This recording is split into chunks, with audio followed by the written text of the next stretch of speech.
Guys, I can't put this game down. Pokemon Pokopia has taken the gaming community by storm.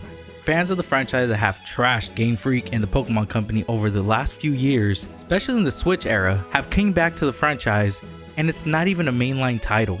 So what is Pokemon Pokopia, and why did it blow up? Well, Pokopia is a life sim sandbox style game that was co-developed between Game Freak and Koei Tecmo's Omega Force, which had experience with these style of games, having worked on Dragon Quest Builders 2 with Square Enix. So there was a chance this was going to be great off the get-go. The story begins in a post-apocalyptic version of the Pokemon world where the Pokemon habitats are bleak and the humans are nowhere to be found. The main character of Pokopia is Ditto. After finding the Pokedex of Ditto's old trainer, you take full shape of its old trainer as well, including nicknaming, customizing Ditto's full appearance.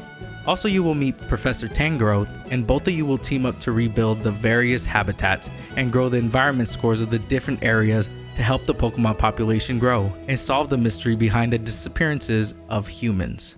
And this game is a sandbox style game, so crafting and building elements are a must. Being that Ditto is a transforming Pokemon, as Ditto befriends new Pokemon, they will teach you many different abilities, like Bulbasaur's leafage to grow grass, or Squirtle teaching you Water Gun to water dry grass.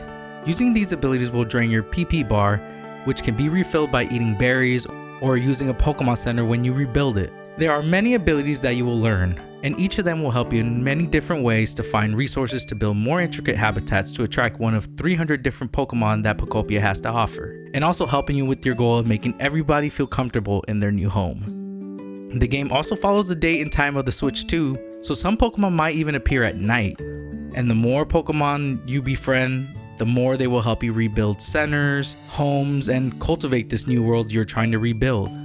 There's also some cool variant Pokemon that will help you out, like DJ Rotom or Pikachu.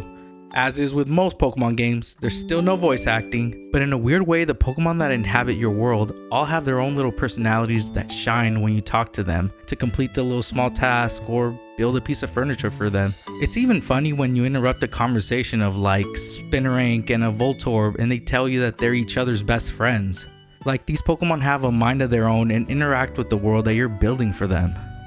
The story is impressive and a real tearjerker, but to be honest, a lot of times I wouldn't even be working towards a story task. I'd just be building Pokemon habitats, looking for awesome new Pokemon to complete my Pokedex, or just getting lost in the big areas that Pokopia has to offer.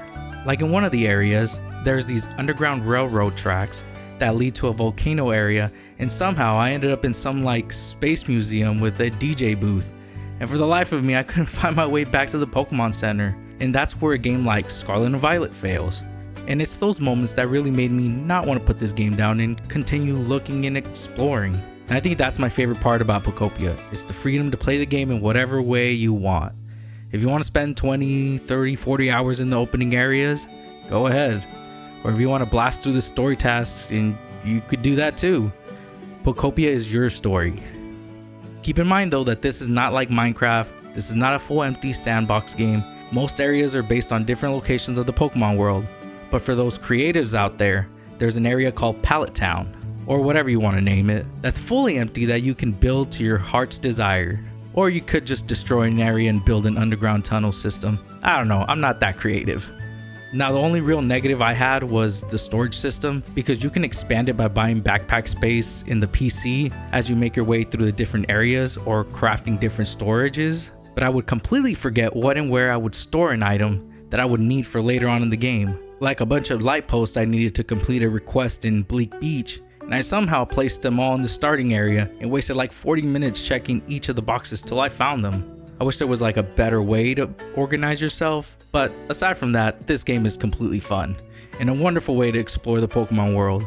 We've had many different spin-offs like the Mystery Dungeon series, TCG Pocket, and Snap as of recent, but I'm surprised we've never gotten a live sim style game, especially since this works so well. Recently, Game Freak announced Pokopia has sold 2.2 million in the first weekend of release, which blows my mind since Nintendo Switch 2 sold 3.5 million on launch. It has gotten mostly positive reviews. In fact, on Metacritic, Pokopia scored the highest of any Pokemon games at an 89, which again blows my mind.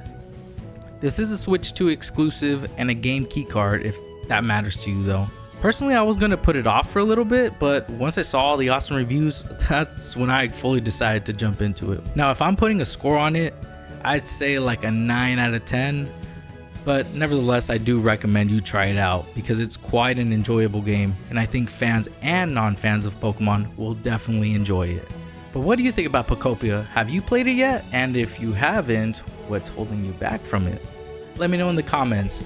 And if you like this video, consider giving it a thumbs up and subscribing to the channel for more gaming videos. Thank you for watching. My name is King Exodus, and until next time, your boy is out.